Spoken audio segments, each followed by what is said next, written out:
नमस्ते, परत एकदा तुमचं सगळ्यांचं स्वागत आहे माझ्या यूट्यूब चॅनलमध्ये। आज आपण फेदर स्टिच कसं करायचं आहे ते बघणार आहोत सिल्क थ्रेडनी। तर चॅनलवरती नवीन असाल तर चॅनलला सबस्क्राईब करा, कारण येणारे व्हिडिओ हे तुमच्यापर्यंत पोहोचतील।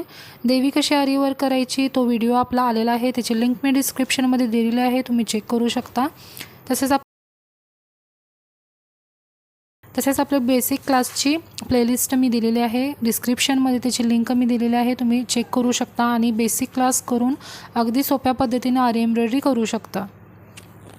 तर आजचा 18वा क्लास आहे। याच्यासाठी मी सिल्क थ्रेड रेड कलरची घेतलेली आहे आणि ड्रॉ करून घेतलेला आहे। जसं इथं ड्रॉ करून घेतलेलं आहे डिझाईन त्याप्रमाणे तुम्ही करून घ्या। आणि पहिलं जे आपलं लाईन आहे त्यामधून दुसऱ्या लाईनवरती मी एक मोठं स्टिच घातलेलं आहे, त्यानंतर तिसऱ्या लाईनवर टाकून डायरेक्ट पाठीमाग आपल्याला जायचं आहे आणि तिथं लॉक स्टिच घालून घ्यायचं आहे। छोटं आपल्याला चेन स्टिच घालायची आहे, ज्याला आपण लॉक स्टिच म्हणतो। इथं मी जी निडल वापरलेली आहे ती 2 तारची निडल वापरलेली आहे। परत आपल्याला तसंच रिपीट करायचं आहे। आधी आपल्याला पहिल्या लाईनवरती चेन घालायची आहे, मग दुसऱ्या लाईनवरती चेन घालून घ्यायची आहे, परत तिसऱ्या लाईनवरती चेन घालून बॅक जायचं आहे।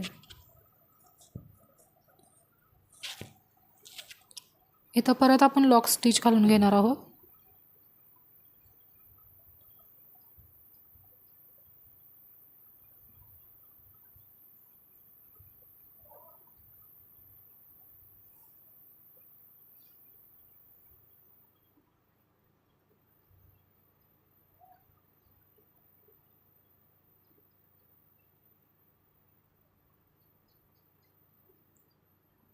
परत बॅक जाऊन आपल्याला परत चेन स्टिच घालायची आहे। व्हिडिओ अगदी लक्षपूर्वक बघा, म्हणजे आपल्याला लक्षात येईल की कशा प्रकारे स्टिच केलेलं आहे।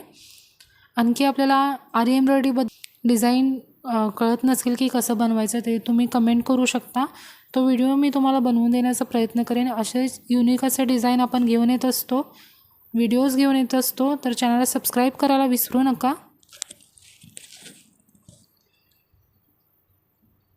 तसेच आपल्या ऑनलाईन क्लासेसचीही मी माहिती दिलेली आहे डिस्क्रिप्शनमध्ये, तिथे तुम्ही जाऊन चेक करू शकता।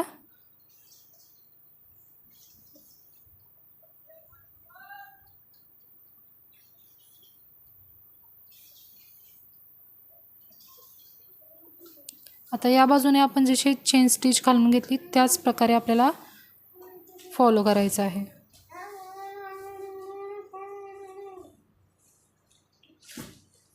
हे आपण फेदर स्टिचचं टाईप 1 बघत आहे। आता आपल्याला टाईप 2 ही घ्यायचं आहे। तर आजचा व्हिडिओ कसा वाटला कमेंटमध्ये नक्की कळवा, चॅनलला सबस्क्राईब करा। भेटूया पुढच्या व्हिडिओमध्ये, पुढच्या क्लासमध्ये।